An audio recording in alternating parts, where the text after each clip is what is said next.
You're listening to Podcast PXN, PlayStation, Xbox, Nintendo. Let's do this. What's up, guys? Welcome to Podcast PXN, episode 79. I am one of your hosts, Daniel Prindle, aka Dan is DTM on Twitter, and I am joined over Discord by the pride of PlayStation, Sean Babiak, who I had to take out the strike through because finally he's back, and the Nintendo aficionado, Roro. Guys, we're back together again, probably once every 3 months, it seems like. It's accurate, unfortunately. That is accurate in this world. But it is nice to be back. It is nice to have Sean back, indeed. I'm glad we are back together. The trio is reunited. That's debatable. I don't know. Sorry, the duo of Roro and I are back. Oh, wow. Thank you to everyone joining us live and participating in the chat. Just as a reminder, we are live each and every Wednesday at 8 p.m. Eastern Time on YouTube. Just search Podcast PXN and you will find us on there, as well as simultaneously on twitch.tv/Podcast PXN and Periscope now as well. The topic of the show this week is our thoughts about not that, because I forgot to change that, the semiconductor shortage that we are having right now in the entire tech industry, and how that's going to be affected in terms of the brand new Switch that is being rumored. So that's very exciting. And I'm reading the wrong line. This is a disaster already, guys. But first, the show always starts with the BXN news of the week. So let's go ahead and jump right in. The first, I should start over, but we're not going to. So we're just going to do it. The first item on the PXN news of the week is Square Enix presents Roro. We talked about this last week, kind of what we were expecting to see. I kind of put in the highlights here of kind of what we got there. Just Cause for mobile and Hitman Sniper Assassins for mobile have been announced, guys. How excited are we for these games on mobile? Why Just Cause of all franchises? Yeah. Like that's a franchise that broke the PlayStation 3, if I remember correctly. Just Cause 3 could not run it whatsoever. Or was it Just Cause 2? It was one of those where it broke the system. Yeah. Just Cause 2 on PS3. Yeah. It was super weird to see like a cinematic trailer for the Just Cause mobile game and no gameplay at all. And they have shown gameplay like in the past, I think. But they just showed the cinematic trailer, which was weird for me. But yeah, not very excited for either of them. Yeah. Yeah, no. I'd say that was probably the low point of the presents. Obviously, I don't even know how Just Cause would translate to mobile, like as far as controls. There's so much that goes into Just Cause, like with your grapple and your guns and your parachute and all of this stuff. Like, I don't even know how that translates to mobile, but it does not sound like it would translate well. But anyway. Oh, sorry. I was just going to say, as far as mobile games go, it looks good. It's just not like up my alley, either of them. For sure. But yeah. Moving on, Avengers has gotten a 2021 roadmap, as well as Black Panther's reveal. Roro, I know you saw this and you were very excited about it, as was I. What were your initial impressions on what they showed for 2021 and Black Panther? I thought it was good. Like, it's bad to say a good start after being so long into the game right now, saying like, oh, this is a good start to making things good, but it is a good start to getting Avengers back on track. I think Black Panther will be, for me at least, the nail in the coffin. If they nail it or not, that'll be what probably gets me back in. I feel like that Black Panther expansion is kind of like what the Taken King was for Destiny, or it can be what the Taken King was for Destiny if they do it right. And they could potentially get a lot of people back in. I know Sean is a huge Black Panther fan. I don't know if this would be something that would bring him to Avengers, possibly. The image itself, because they went comic book with him, which I was very happy to see him kind of go back to his roots. Like I know a lot of people aren't a fan of like capes and stuff like that, but it's like the cowl that he had when they showed that off, because I did see a picture of it and I was like, that was actually kind of interesting. I mean, I'd want to play it on my PS5 or Xbox Series, but I I don't know. I don't see this becoming still a game that I'm going to. I know I was really into the demo, but seeing the support, especially, I don't know, I guess you could say after the first 6 months, was very lacking with it. It's man, Aurora, you said you had a good time with it, but after you were done, you were kind of done. That didn't give you. Destiny always keeps pulling you back. Avengers isn't at all doing that for you. So it's like, what is the reason for me to keep coming back to that if I do end up getting it? Yeah. Go ahead, Roro.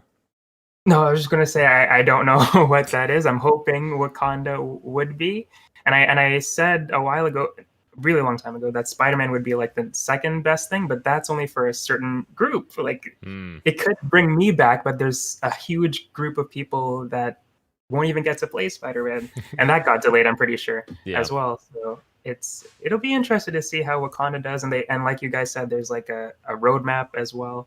None of anything on tickled my fancy. I'm sure there's a lot of Avengers fans that are looking at this like, oh my gosh, this is great stuff. Thank you. But for me, that has been out of it for so long. None of it like is like, oh, I should get back into Avengers because of these things. Wakanda definitely, but none of the other things kind of excited me at all. No one cares about Hawkeye. Wow, jeez, harsh words for Hawkeye. You will watch his show. You're not going to go see his movie. If there was a movie. Maybe. I don't know. I'm pretty much eat up anything MCU at this point. They can do me no wrong. But I think it's interesting because when we were originally talking about this in terms of exclusivity with Spider-Man, Roro, like I was the one like saying, I don't know if I'll get this game because of that, because it pissed me off. Well, guess what, guys? I bought the game. And because it was on sale for like $27 or something digitally. So I was like, all right, I'll just go ahead and pick this up because Black Panther looked awesome. And I was like, I can finally check this out. So maybe I'll get to that when Black Panther comes out, or maybe it'll just sit in my backlog for about 7 months and I'll never get to it like all my other games that I've bought and not played. Backlog. I'm calling it right now. Yeah, it very well could. But yeah. We'll see. Moving on to Life is Strange. True Colors has been revealed. It's being made by the Into the Storm devs, Deck 9 Games. And I think I'm going to go ahead and pass this on to our resident expert of Life is Strange, Roro. Yes, I'm a huge fan of Life is Strange. I haven't played Into the Storm, but I played 1 and 2. Into the Storm is one that I'm definitely want to check off my list before I get to True Colors that comes out later, because there's a returning character from Into the Storm. I believe her name is Steph, and she was shown off in the Life is Strange True Colors trailer, so she's returning, so that's really cool. But everything from this trailer got me super excited. The soundtrack, Alex Chen as a character seems like a really interesting character. I love her powers. I think her powers are focused on empathy, so she could feel the people's feelings around her, and then it overcomes her. Like if someone's feeling really sad, she could feel that emotion within her and kind of relate to the issues that the person is having. And these games are super, super emotional, in my opinion. Both games that I played, the first one and the second one, got me right in the heartstrings. And that's what they're doing, or always try to do with these games, like try to break your heart, really. And as I said before with The Last of Us, I love a game that can make me cry. I don't know what's wrong with me, but I love games that make me shed a tear. And this seems to be like it's going to be one of them. And the graphics are like a huge upgrade. It's not gorgeous by any stretch of the imagination, but it's a huge upgrade from what they've been able to do with the past Life is Strange games, with their motion capture and all that stuff. So I'm very excited for when this game comes out. And they're doing a remaster of the original Life is Strange 2, which is something that nobody was expecting, but I'm totally fine with it. Yeah, the game looks amazing. Like you're saying, the visuals are absolutely stunning compared to, like, I feel like the first Life is Strange, that was the first one I tried. I don't think I tried Life is Strange 2, but it's definitely a big improvement over the original in that regard. So maybe for people that are like, oh man, it's not the best looking game, well, now this is. So no excuses now. Sean, are you going to check this out? Probably not, though I will say, and Ro, you can correct me if I'm wrong, but I'm pretty sure on the original, Ashley Birch was the character VO for everything, and I've always enjoyed her voiceovers. Yes. Even before Hey Ash or anything on YouTube. I discovered that after I found out she was Tiny Tina in Borderlands 2. So I actually do really like her as a voice character. So sounds like something I would like, but at the same time, it's just not something I'm interested in at this point. Yeah, Ashley Birch was Chloe, and I think she's a couple of other characters too, actually, in Life is Strange, like you said. But yeah, she's really great. I knew that was coming. Sean doesn't like walking simulators, as he Yup. calls them. Moving on. Previously named Project Athia? Is now called Forspoken, and it's coming 2022 to PlayStation and PC. I believe they announced this at one of the PlayStation events, I want to say, this Project Athia from Square Enix. But did you guys have a chance to check out what they revealed with Forspoken, or are you excited about it? I have not had a chance to check out anything. Okay. It looks stunning. And I know I keep saying this, but it looks freaking stunning. Like, just, oh gosh. The visual fidelity is absolutely stunning. I still don't know exactly what the game is. I know they kind of gave you a little bit of it in terms of like just seeing the environments and stuff like that. But Roro, is this something that you're going to be interested in?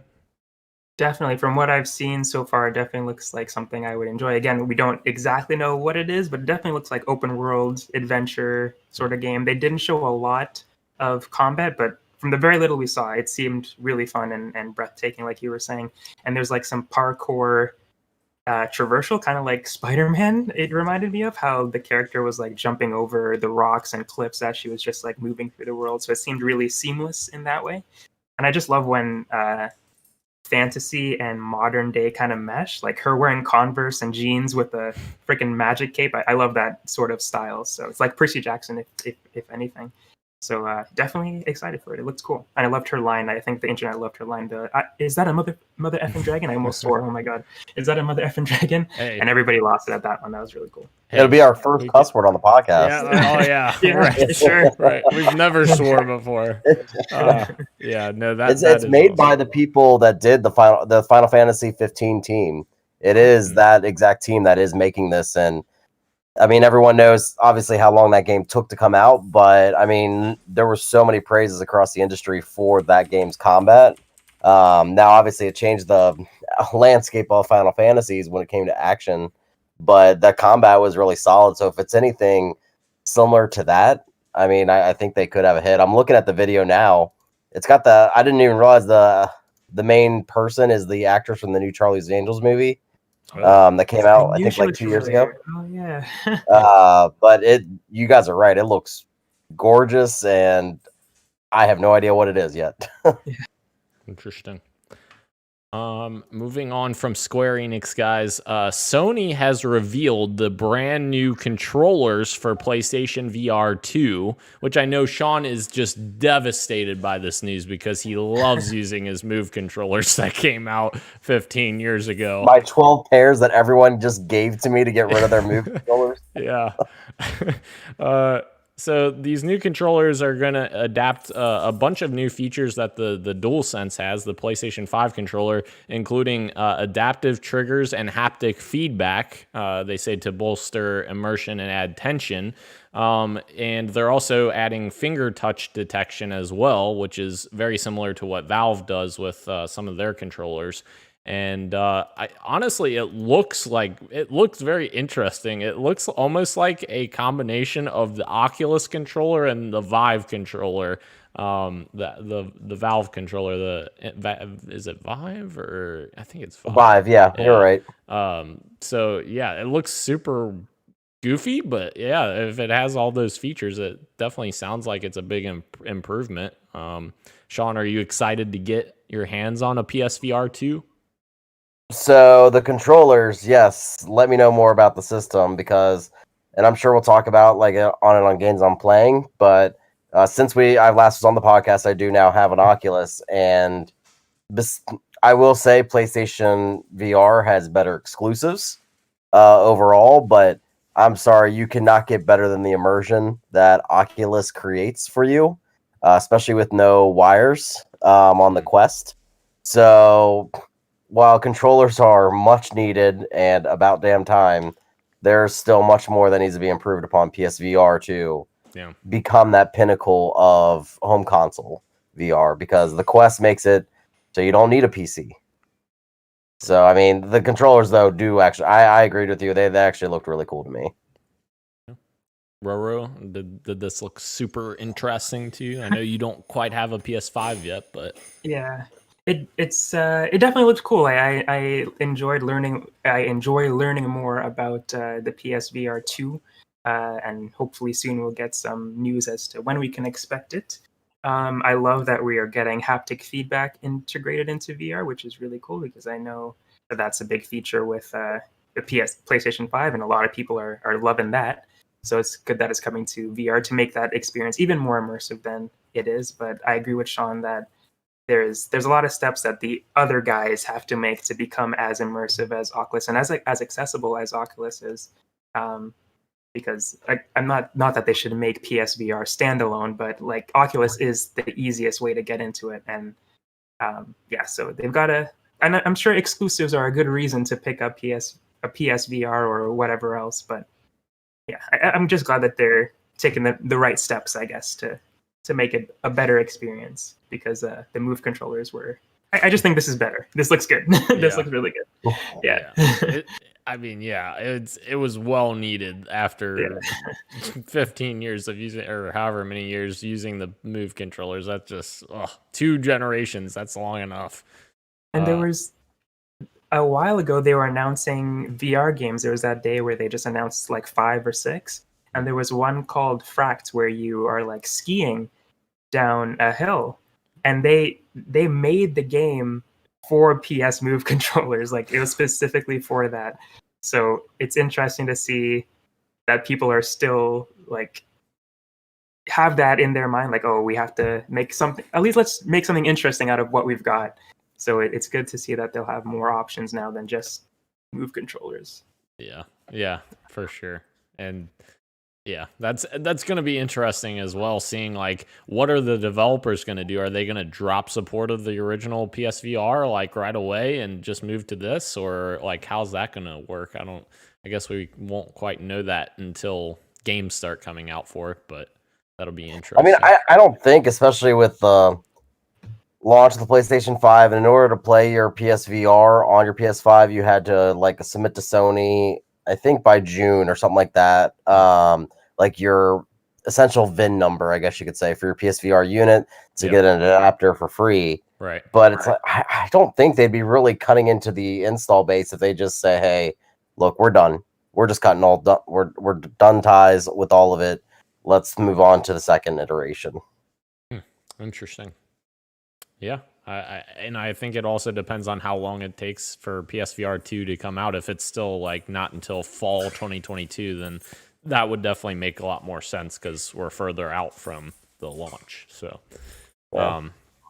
moving on, guys. Sony is reportedly closing the online stores for PlayStation 3, Vita, and PlayStation Portable. Thought this was interesting because I know some people commented and said like they're kind of going in the opposite direction that Microsoft is going in that regard for backwards compatibility, not just backwards compatibility, but just availability purposes. Because obviously all of the Xbox 360 games are still available via backwards compatibility that you can purchase them. Not all of them you can play on Xbox One or Series X, but this is an interesting one. I don't think, at the end of the day, I don't think this is a huge deal in terms of gamers, but I do think that there are concerns that I have in terms of like keeping the history of games like over all the generations and like keeping those intact. I don't know. I guess it's kind of something we have to wait and see if, you know, these video games that are older and stuck on these old stores can still hold themselves to the test of time and still be available many years down the line to have for historical purposes and not even just for playing. But what do you think about this, Roro? It's understandable. Like I believe, I don't know if it was the Wii. I doubt it was the Wii shop, but there was a Nintendo system storefront that shut down recently. It might have been the Wii, honestly. It was the Wii. Yeah, you're right on that. And it's always a bummer, but it's like, who's really still buying stuff over there? And PlayStation 3, I feel, is a little less shocking than even the Wii. Honestly, I feel like people have moved on to the PS4 and PS5. But I agree with what you're saying with it being kind of it's hard to say goodbye to access to all these games. Like, it's going to be even harder for people to pick up these games because they're so expensive to get, like hard copies of these games, or you just can't find them out in the wild anymore because people don't sell them and they're not being sold anymore. And it sucks that it's these ways that were being used to preserve these games are slowly starting to go away, because I'd love to get a PS3 again, but to get games for it, it's going to be a harder hassle. It's going to be a hassle to pick up, especially the ones that I want to play. Like Haunting Ground is a game that I wanted to play for a really long time. And there's Life of something called Chippy or something. Chipley. It's like a weird Japanese game that I know I will not be able to get, and I know it's super expensive, but it was on the PS3 store. So if I got it, I'll be able to download it. So it does suck that these things are disappearing, but it makes sense. Like, they don't need to support this anymore because not a lot of people are using it. Yeah, that's kind of where I'm at with my mentality. Like, it's the PS3. If honestly, if there's anything to be upset about, it would probably be for Vita owners, not for Vita purists, because we all know that as far as handheld consoles go, even in comparison to the Switch, the Vita has the most attach rate to it. As far as when people buy a Vita, they buy a crap ton of games. If I remember right, the average Vita, this was years ago, maybe like in 2015, 2016, had 13 to 14 games on their system, which is a lot for a handheld for like most customers to have. So, I mean, that's the only one I'd be upset, because that became a huge indie machine. And obviously we know the Switch replaced all that stuff. So that was always a huge win for Sony to have. So that part does suck, but I don't know. Daniel, I hear you. I recognize you. As far as I think that you're right on when it comes to game preservation. Yes. I think a lot of these games are already on those other stores that you're probably missing out that you would want to preserve. Obviously licenses, but that's no one but outside companies. Like, what was it? Platinum's Teenage Mutant Ninja Turtles, or the re-release of Scott Pilgrim after 10 years of not having it type thing. Yeah. So, I mean, that's just up to certain companies. I don't think we'll miss out too much with game preservation in the end. Yeah. And that was the word I was trying to think of while I was saying that whole sentence, and I couldn't think of the word. So thank you, Sean. Game preservation. Moving on. This is kind of late on a Wednesday. Yeah, exactly.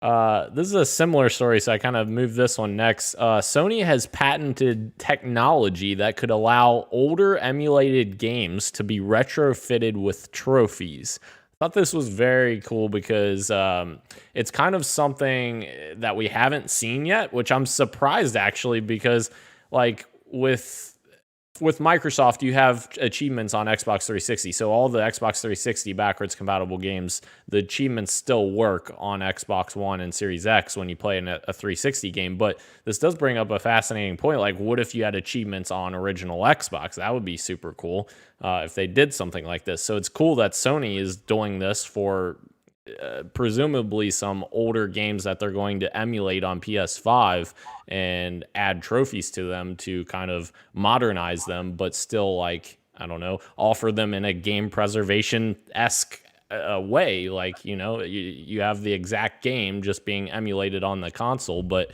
you get the benefit of modern day stuff like trophies. I think that's pretty cool. Roro, what game would you like to see from PlayStation's history to add trophies to it? Jeez, I don't know, man. I like the OG Ratchet and Clank, maybe? I don't know. Yeah, that would be super cool. I can't really pull from my brain like some classic games, but I do think that this is obviously good news for that exact reason. Like there's probably a bunch of games that I should be naming right now that I just don't have in my head right now because I haven't played them. Yeah. So them being able to come back with those classics, me being able to enjoy them and get some trophies is obviously some encouragement to try them out because it'll raise my trophy score and just for the people who have played them get rewarded for revisiting their classics. So I think this is good news for sure. Yeah, neither one of you guys, did you play PlayStation 3 kind of towards like the launch window for like 2 years or so?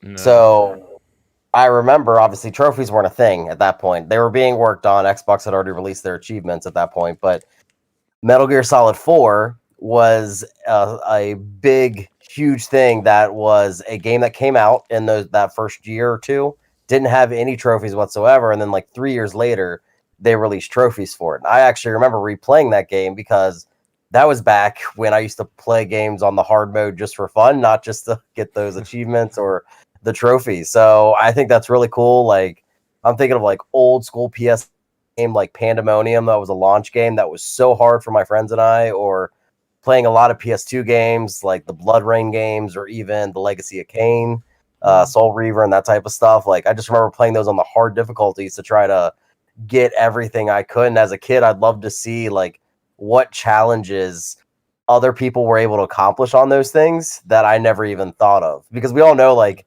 even like what Tony Hawk Pro Skater, the 1 and 2 remaster had trophies on it. Like, imagine if they had different trophies of things that you never even thought that you could do in that game before. Yeah, that's a good point. Actually, that is very interesting. I looked up PlayStation Classics because I think I know why Parasite Eve was trending on Twitter the other day, because it wasn't getting a remake, but maybe people were talking about this game to be brought up because it's a PlayStation 1 game, PlayStation Classic, so that's a good one. I'm seeing Vagrant Story is another one that I haven't played, but I've heard good things down. And of Vagrant course, Story is very good, yeah. And of course, Spider-Man on PlayStation 1, the 2001. Yes. I played that one, so that's one that I would like to come back with trophies. That'll be fun. Which that one would probably be an issue with rights because Activision published it and Sony or Marvel, Marvel has the license that they're licensing to Insomniac. So yeah, it might get a little hairy. But yeah, I'm totally with you on that though. Moving on to our last Sony story. Sony has bought Evo, which is Evolution Championship Series, which this was, I didn't expect this news at all. This was kind of out of left field, to be honest. And Evo is often well-regarded like fighting game championship series. Like it's usually got like games like Mortal Kombat and Injustice and Smash Brothers and all of that kind of stuff, like the fighting tournament. And so this was very interesting that Sony wanted to add this to their repertoire because I couldn't even think of any Sony games besides PlayStation All-Stars, I think is what it was. Yeah, that's the only thing I could think of that's a PlayStation. Obviously, there's multi-platform games, but like a PlayStation game that would even like take advantage of this. Guilty Gear. It is on PC now, but it used to be a Sony exclusive. Oh, okay. And that is a huge Evo get. Well, that's always on there too. And the interesting thing is like Nintendo is usually like one of the big backers of this because of Smash Brothers. Smash Brothers is such a big presence at this event that I think that Nintendo, even after this announcement, they were kind of like caught off guard and they weren't really sure. Like, I think the quote was like they weren't really sure what the status or the future would be at Evo or something like that. I can't remember exactly what they said, but I think it's very interesting that they're acquiring Evo. Did you guys have any thoughts on this? And well, Smash has only recently been back, maybe for the last like 5-ish or so years into Evo. It was gone from Evo for a long time. I mean, this is probably, in my opinion, probably Sony's smartest business decision in a little bit. We're going to talk about a story here in a little bit regarding Microsoft, but we all know due to the pandemic, streaming numbers are skyrocketing through the roofs, especially esports, given how for a while there you couldn't watch any sports. I remember there was a famous Twitter account with it was just people playing NBA games, like NBA players playing the schedule out as their team against each other. Like I remember that being a thing, and it garnered a lot of views. So it's like this is only going to keep getting bigger, and if Sony has an investment in this, that's just smart business in my opinion right now. Yeah, I agree. This is only going to benefit Sony. I am so out of the fighting game loop. I love watching competitive competitions. I love watching Smash tourneys. I love watching Tekken stuff. I love watching the pros go at it, but I'm so bad at them that I don't even attempt doing that. And I'm super out of the community, but I love watching them. So I will definitely watch whatever Sony has up their sleeve with this acquiring Evo. But I really don't. This is way out of my wheelhouse. I don't know what this means. I don't know why this is good. I think it seems good, but I couldn't put into words why it is though. Yeah, I'm with you on that, Roro. I'm always the person playing easy mode on Mortal Kombat stories so I can get through them because I'm terrible at fighting games as well. So, moving on to the next story, Payday's Twitter account has announced that Payday 3 is coming in 2023 and is going to use the Unreal Engine. This was kind of another weird story, like their Twitter account announced a game and like they just did it in text like, hey, Payday 3 coming 2023. They kind of did it cryptically, but still like it's kind of a weird announcement. They didn't have like a trailer to go along with it, or it wasn't at a big event. It was just like, yeah, we're working on Payday 3. It's in the works. Here it comes. Which I know a lot of people, Payday is kind of like a cult favorite, I guess you could call it. And I know there's like a following there. I tried Payday 2 a long time ago when it came out, and I was like, I really liked the idea of it, but the gameplay just never grabbed my attention. So I was like, does this interest either of you guys? I'm sure it doesn't, Sean. Does it interest you? I enjoyed Payday 2 for the record. Oh, okay. I actually really did. I only played like maybe, I don't know, 30 hours in totals, but I still enjoyed it. So, and this has been long rumored forever that they were going to do this. I don't even think it was rumored. I think they confirmed it. They just never told you when anything was ever going to come out. So I think it's interesting, especially with me playing a little bit more online games, that this would be something I would definitely probably get into. Okay. So yeah, stop your shit talking. I know. I guess I screwed that one up. It's all right. Mention Mass Effect and I'm out of the equation. Oh, yeah, that's true. But yeah, I'm interested. I've heard, like you were saying, I've heard it's a cult classic among gamers. Like there's a following, like you said. I've never been in that crowd, so I don't know too much about it, but I am interested. And like Sean, I've been playing a little bit more of the multiplayer games as of late. So yeah, definitely welcome to see what this looks like. As we see more about it, I'm sure I'll become more interested. But it's always good that like we're just talking about that following is getting more Payday. So that's obviously some good news for those fans out there. I guess that should teach me not to think for you guys, because I almost said the same thing about you, Roro, and I'm like, no, he may like it, and I won't say anything. But then it's like, I think it's because like Payday, it was like you didn't feel like you were ever getting gypped with, especially that developer in the community. I'd say that was actually a pretty healthy community for online stuff. Like everyone just knew it was like a kind of, yes, hey, you want to do this side and that side, but it's like it was really just screw around and see what you could do and try to get as much as you could out and everything. And I don't know, I never felt negatively affected by that game like you do in certain communities of games. Yeah. Like, I mean, everyone always says that League of Legends is like one of the most toxic games to be involved in. But it's like you never heard that about like Payday. Yeah. True. Moving on, guys. Gotham Knights has been delayed into 2022. So this is a story that I'm like, okay, so this is going into 2022, which Suicide Squad was already announced for 2022. So are we getting? I feel like Suicide Squad's going to be similar. It's not going to be the same, obviously. It's not the same type of game completely, but I feel like it's going to be similar to the point where it's going to kind of impact one another if Suicide Squad is still on track for 2022. Roro, do you think it's a mistake for them to have this next to this Suicide Squad game, or do you think that that game's going to get pushed even further back? I don't know. I think they'll both be, depending on when they release. I think they'll both be fine. Is Suicide Squad a live service game, or was it like Arkham games, like there's a beginning and end? I think it's supposed to be a live service game.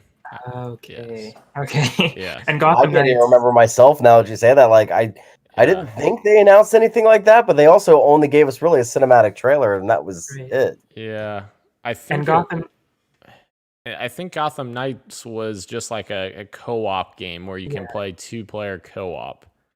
Right. And yeah. Okay. There we go. Yeah. So I know they're both DC games, but I feel like I think they'll both be okay as long as they don't release like Horizon Zero Dawn, Legend of Zelda time span.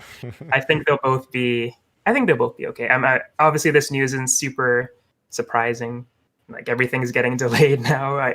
When I see a post on Twitter, I just have no emotions anymore. It's like, okay, this is the newest one to be delayed. That's fine.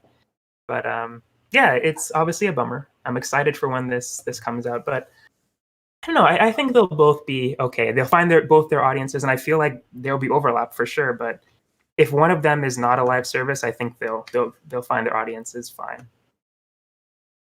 Well, and like Gotham Knights is, I know we've seen gameplay and it doesn't even look like it, but whatever.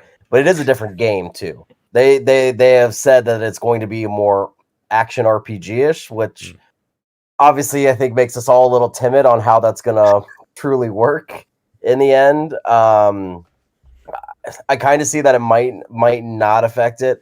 I think no matter what, they're both going to affect each other in some way. Like a possible like Battleborn or Overwatch scenario, or even probably closer recently is Last of Us Part 2 and oh Jesus, I like this game. Days Gone. Okay. Oh yeah. And Days Gone, I think is actually a very fine game. I don't think it's like great by any expectations. I obviously don't even think Last of Us 2 was great. I thought it was really good. I just don't think it's great because it didn't really like invent the wheel that I thought Last of Us did. But Days Gone was awesome, but not enough people gave it a chance because it was coming out so close. It was another zombie game.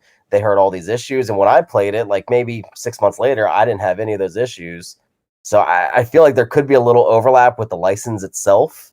I'm also personally thinking that they're banking on the fact that Suicide Squad is going to sell based on the name, and I don't even know if we have a release. Is the Suicide Squad movie coming out? Is it next year or this year? I mean, I guess it's impossible to tell with the movies. I believe next year.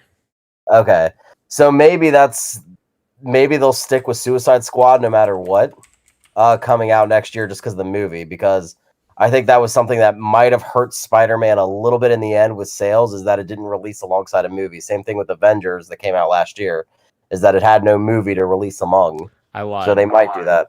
I lied. It's August 6th of this year. Okay. Well, as of right now. Yeah. Who knows? They just changed Black Widow today. Yeah. So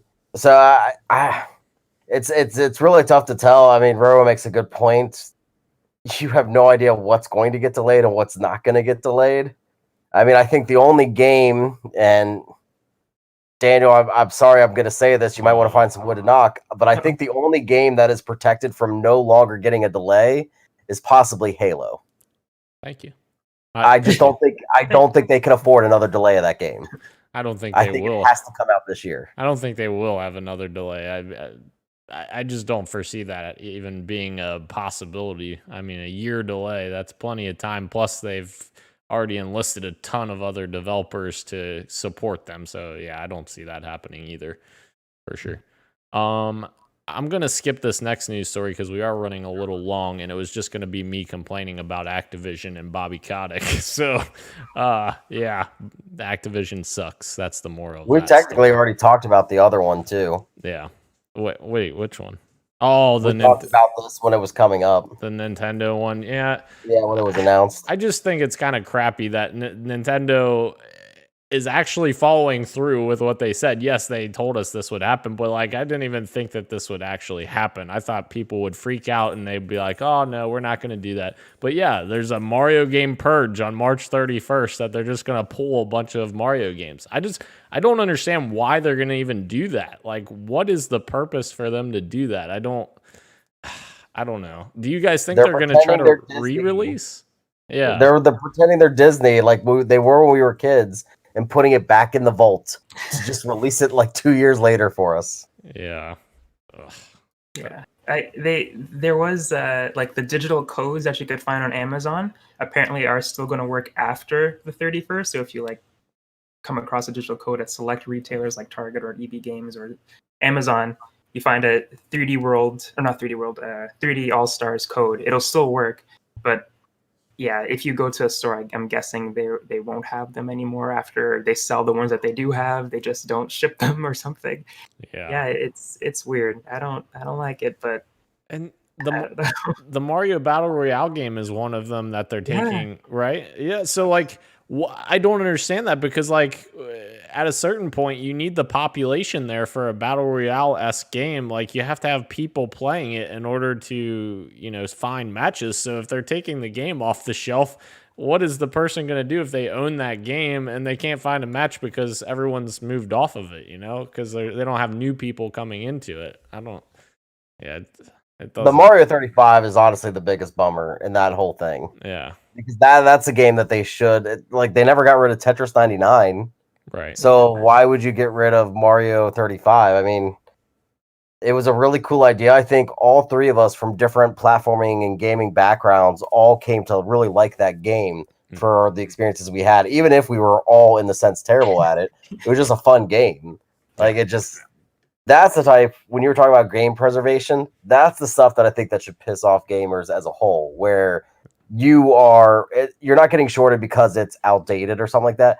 You're getting shorted because that's the company policy. Yeah. True.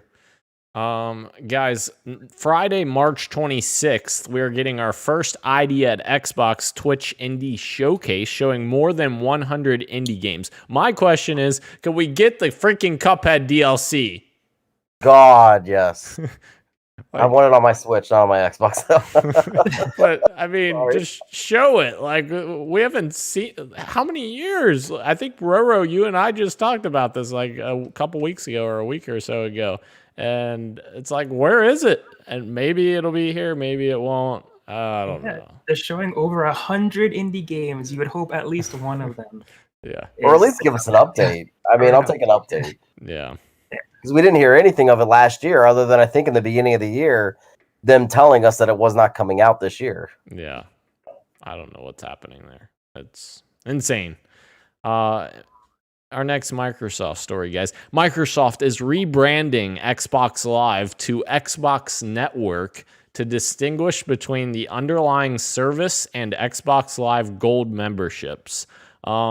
Which is very interesting because this is almost the exact opposite of what happened with the PlayStation Game Studios. So Microsoft changed their studios from Microsoft Game Studios to Xbox Game Studios.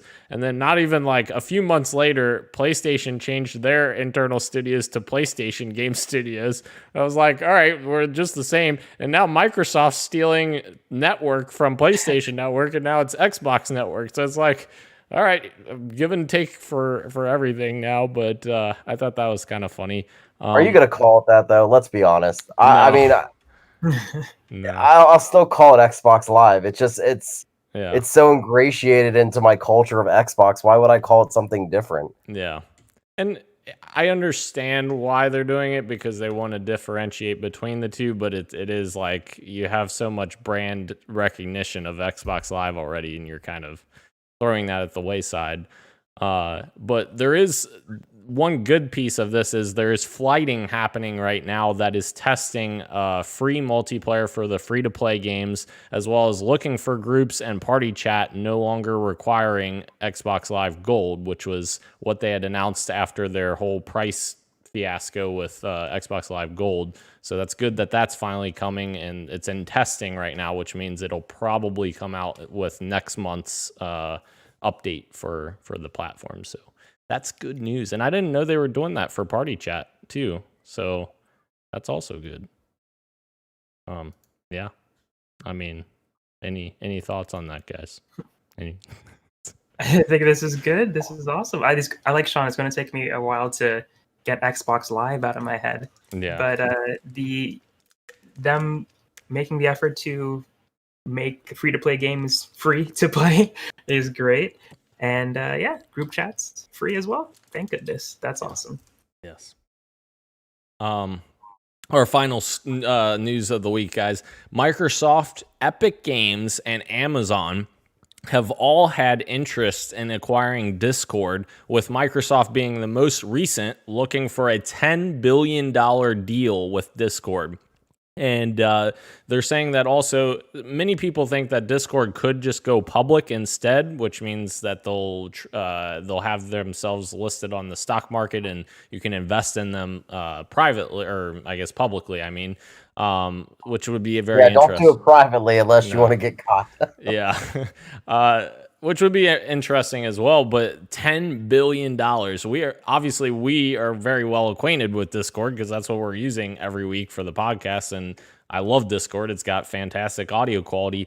One thing that I would like from the Microsoft acquisition, if that were to happen, is it would improve the party experience, I feel like, on Xbox, which I feel like to a certain extent needs a little bit of work in terms of like delay. Because sometimes I've noticed that where I'm communicating with friends on there and there's like a slight delay because you're connecting to the host of the party instead of like a dedicated server like Discord uses. So I definitely think there's some things they could use Discord for to implement into the Xbox ecosystem that would make it better. But I think the best possible outcome would be them to go public, because obviously that keeps them as a company that isn't going to change much. They're just going to make themselves available to the public. I'm assuming, do you guys agree with that going public would probably be the best avenue for them? It'd be the best, but money's money. 10 billion, something to shy at. I mean, yeah. If Amazon puts a for real deal in, I mean, no one can compete with Amazon wanting something at this point. I think it'd be very hard for them to stay as a private company at this point, as far as not just going public, but not get bought. If you get money thrown at you like that, I don't know. It's tough for me as an argument I remember always getting into in high school with people like me listening to like punk rock or whatever like that. But me also understanding like it made sense to sell out because you got paid. Like, unless you've ever lived without money, you have no idea what it's like to be broke. So it's like you can't really tell anybody that they're a sellout, but it's like, okay, but they can now afford stuff. Yeah. I mean, granted, you can afford a lot with 10 billion, but still. Yeah, I'm in the same boat where I would love them to go public. There's a lot of people that could use a Discord help. Yeah. But Nintendo, I'm looking at Yeah. you. God. How much better that experience would be if like they could just upgrade just a little bit, not even a lot, that just a little bit would go such a long way with Nintendo's online communication stuff. But yeah, any of these companies would obviously benefit with having Discord behind them, and I'm sure Discord would benefit with having $10 billion. So Yeah. I totally agree that them being bought up by one of these three is very likely. I don't know which one it is. Like Sean was saying, Amazon is probably the wealthiest out of the three. But yeah, we shall see. The only thing that kind of gives me pause now that you say it, though, and like me thinking about it is this really the right? They should have done this at the beginning of this whole like 2020, because like imagine their stock price if they went public at that point. Like, Yeah. God, I mean, just the missed opportunity. I would try to buy some shares of them if they went public. That's for sure. But just to clarify, Microsoft is actually a larger company than Amazon. They are actually Microsoft's, I believe, is 1.7 trillion, and Amazon's 1.5 trillion. So It is. The only thing is, Microsoft has a board of people. true. Obviously, there's so many people on there, and I know Bezos is stepping away from the company, but like basically, he could just come in and say, "Yo, do this." Yeah. I mean, True. Moving into the games we are playing / what we are working on, I am still a terrible gamer. I've just been playing MCC at night before bed. I've been working on my yard now because now the inside's done, so now I gotta fix the backyard because it's a mess from the fence people, but that's a whole thing. Anyways, yeah, so Roro, what have you been doing? I have been playing Destiny, surprising everyone again. Yes. Last week I wasn't, so now you get to hear about my Destiny BS again. Yes, I'm back. There's the new season, obviously started a while ago, but each week they add to the story a little bit more. And this week they actually added the new strike. So that has been really cool. Obviously, new strike, but they also added new story to go along with that strike. And there was an assassination attempt on Zavala. The Crow is Aldrin Sov. Obviously, people know that for quite some time, but now Zavala knows that. So it was interesting to see that those two interact with each other. Aldrin Sov being the one who killed Cade, by the way, but he's a new person now. I just got so happy for you explaining all this stuff. I'm so happy too. Dude, the smile on you that whole freaking time. Yes, I love Destiny so much, and it's so good right now. It's the seasons usually start off strong, but when you're at this point, you're like, okay, it's not actually that good. I was on the high, but right now I'm still on that high, so I'm really happy that this season has been coming through for the Destiny fans for sure. The activity is really good, the story is really good, so I'm enjoying myself for sure. Nice. And that's it. That's all I've been playing, Destiny. Sean.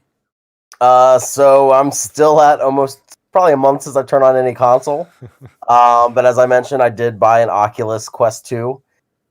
Really enjoying my time with it. I have a few games. Obviously, you're required to buy Beat Saber. I mean, it's just, you have to, I guess. I bought this like really awesome miniature golf game, which I'm not really like into golf games, but it feels so realistic. Like when you hit the ball, like how hard you hit it, all this stuff.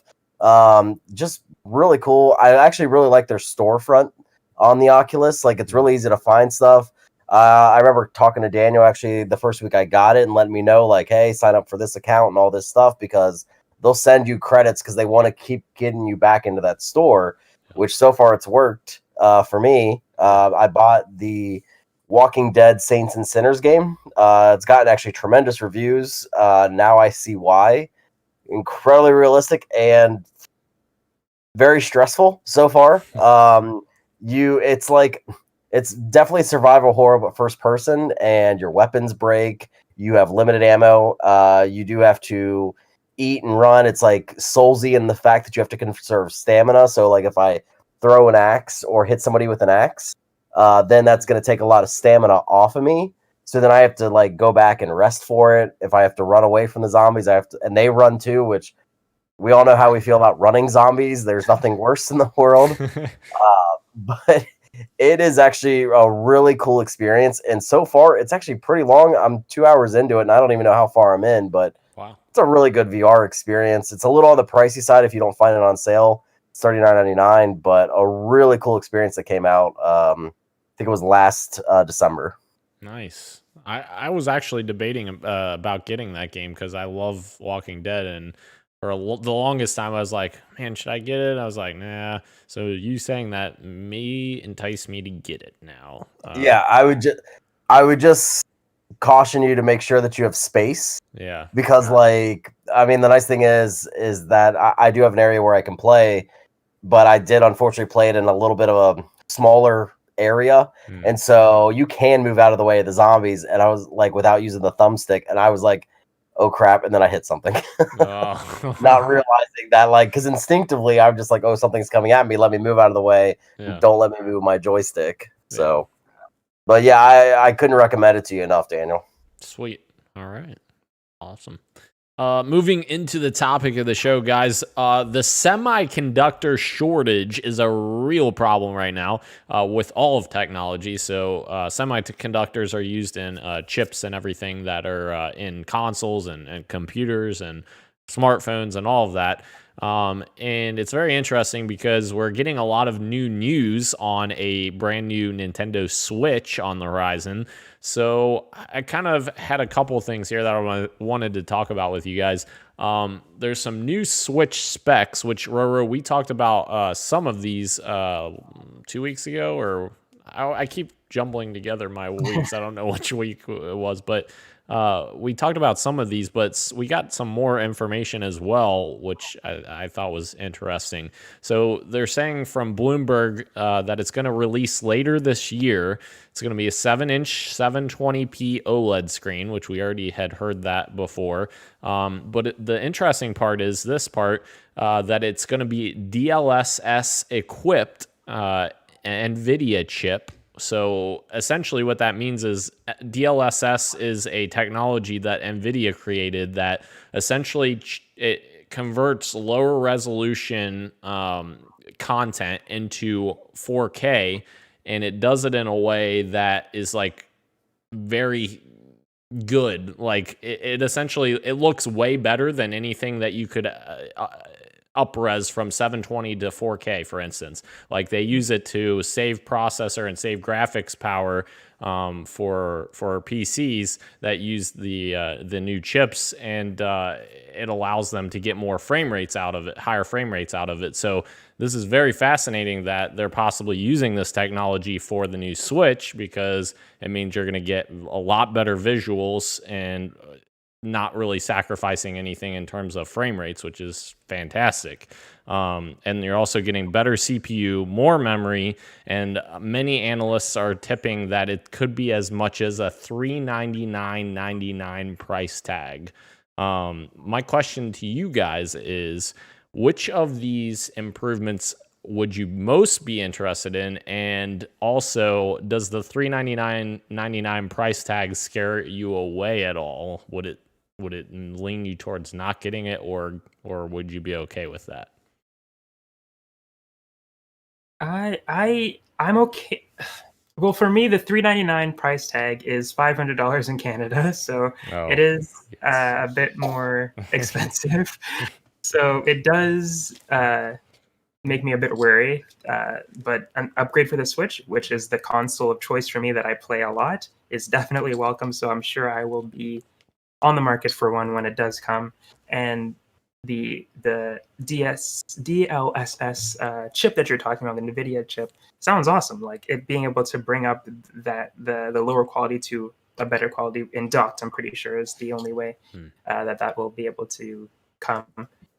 Is awesome. Even though I play my Switch very much handheld, it would be awesome to see those improvements for sure. Because when I dock my Switch every so often on my little monitor, I put in my Animal Crossing, and I'm like, holy crap, there's a lot. It's really beautiful, and there's a lot more space than I remember. Like, because I'm always on the handheld mode, so it's awesome to see that there'll be improvements for the dock mode as well, and even the screen being a bit bigger is awesome. I know the resolution hasn't been upgraded, but it's going to be nice to have a lot more room when you're in handheld mode, and the less bezels is something that I believe they talked about as well. So the screen, there's more screen to look at. So I think that's awesome. But the thing that interests me the most, honestly, is a bigger screen out of everything, because of what I just said. Like I play handheld the most, so having more to see when I'm looking down is fantastic. Yeah, I remember the 3DS to the 3D XL.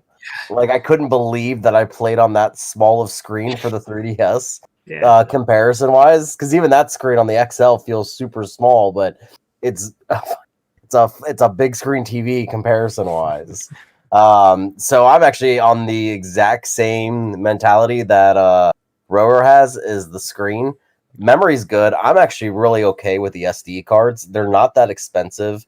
It really doesn't feel like it's that much added to me, especially after, I had to buy an SD card specifically for the Vita that could only do Vita SD. I went through that life. So I'm okay that you can use any SD card for a Nintendo because they like to, be nice to us. The visuals, I don't know. I've never really said like any Nintendo game could like stand from better graphic quality. Like, I mean, we all agree that Breath of the Wild came out in 2017 is still one of the most gorgeous games available that you can get. So it's tough to say that, but I don't know, when you talk about just having a bigger screen and still having because the battery life has been for the most part fixed. You can get about like 4 hours, which I think is manageable. I think that's a good amount to get from a handheld system like that. So just having a larger screen would be much, much cooler. And I am definitely on board to buy this if this is something that comes into fruition. But I'll believe it when I see it. Switch Pro has been talked about now, I think since 2018, more or less the year after that it came out. So everything has been a rumor. Everything's come from all these news sites. So until Nintendo tells me it's coming, and I know it is, but I'll hold my breath for it. For sure. Yeah. Hopefully it at least comes before the PlayStation 5 Pro or Xbox Series X Pro, because if it takes that long, then it's too late with Nintendo. Come on. I mean, how long do you think it is, though, until we get those iterations? I would say we're still probably, with how these consoles are going right now, I mean, when Xbox One and PlayStation 4 launched, it was month after month after month hearing how many units, what sales goal they broke. I mean, I know Xbox started to be quiet really fast, but they still were breaking sales goals inside their own company. So it's like, we're not hearing that because they can't manufacture them fast enough. So I think that's going to put a delay on the pro models, if you will, on these. And it may, but remember, we got the PlayStation 4 Pro just 3 years after the PlayStation 4, and the One X was 4 years after because it came out a year after that. So it's not really too far away if they're still on that schedule, but obviously, like you said, shortages and such could impact that, or other factors as well. But I do think, like, with the new Switch entering the market, how do we think?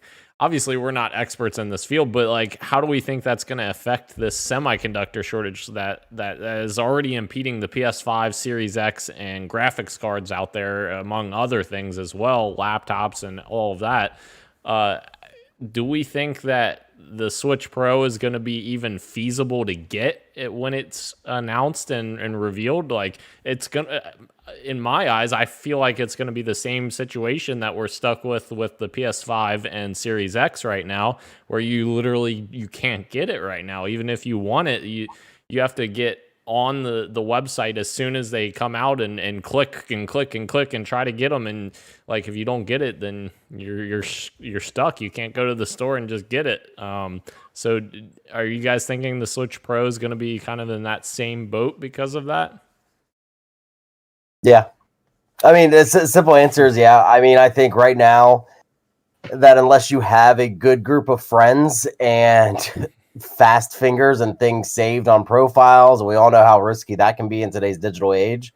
I mean, you feel lucky to get things first off. When even the Oculus Quest, it's been out for a while, when I saw that as an IGN deal, I jumped on that very quickly. I checked 10 minutes later and it was already out of stock. That's been out for a while. So it's like, I don't know, when it comes to this type of stuff, you feel very lucky if you do get it. And it's going to continue to be impossible until further down the line.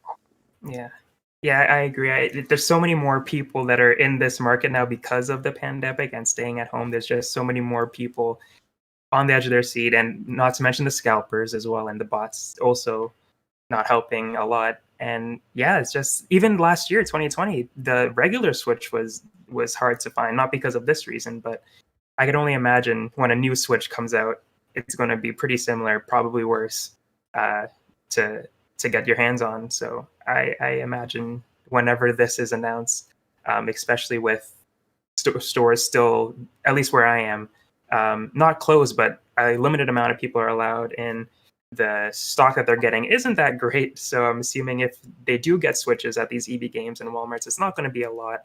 and whatever's online is going to be snagged up really fast. So I do expect what is happening to the PS5 and Xbox to happen to the Switch, because people love the Switch and they love gaming right about now. And yeah, it's probably going to be the same. Yeah, I mean, I would still say even with the PS5 and Xbox Series X and S out, I would still say the number one console to get still is the Nintendo Switch at this point. It's no secret that those games don't have the exclusives yet, and I don't blame either company for that. I mean, it's how this whole thing came to be. I mean, the biggest exclusive is Miles Morales, but again, that's not an exclusive. You can play that on your PS4. Right. So it's Nintendo is kind of where it's at for it. So even if it becomes available, say, I don't know, sometime this fall, I still think you can find Switch Lights now. I actually was in a Meijer yesterday and I saw Switch Lights, all three colors actually, to be honest, but you can't find actual Switches. Right. So it'll be interesting to see how that continues, especially with it still being the best console to get. I went into an EB Games earlier today and I saw the Mario edition of the Switch, and I had to fight myself not to get it. It's a tough thing to say no to. It's right there. Oh man. Yeah. And Sean went and bought one. I had to. If there's a Zelda Switch, I'm going to get that too. I just want to be clear on that. I'm being very transparent at this. It might be a Switch Pro Zelda. I don't know. I'd be okay with that. Yeah. Cool. A green Switch. I would love that. That would be awesome. We might have to fight over one. I mean, all three of us fight to the death over. Yeah, there's only one made. Yeah. Well, Daniel, I think Roro and I take this cake since you've only ever played 2 Zeldas. Three. Sorry. Okay. They're all 3D Zeldas. Yeah, and I've enjoyed almost all of them. Anyways, anything else, guys, before we close out the show? No. All right. Nope. Now, Roro, I believe Roro will be hosting next week because Daniel will not be on the podcast for the first time ever. I have a important retirement dinner to go to with my mother, so that will be exciting. So Roro, I believe he's going to try to get somebody else on the podcast next week. It's a secret, so you got to come back next week to find out. I don't know who it is. It's a secret. Since Daniel will not be there, Roro, I will do my damnedest to make sure that I can be on. And Sean will attempt to be there. We'll see if he makes it. I'm not betting on Sean, people. Yeah, but now that I know that you're not on it, I mean, that's a good win-win. Yeah, there we go. All right, so thank you again to everyone joining us live on YouTube, Twitch, and Periscope, as well as podcast services everywhere, including Apple Podcasts, Google Podcasts, SoundCloud, Spotify, and Stitcher. Thank you, Roro. Thank you, Sean. I am Daniel, and this has been Podcast PXN, and we are out. Much love, and keep on gaming. Deuces.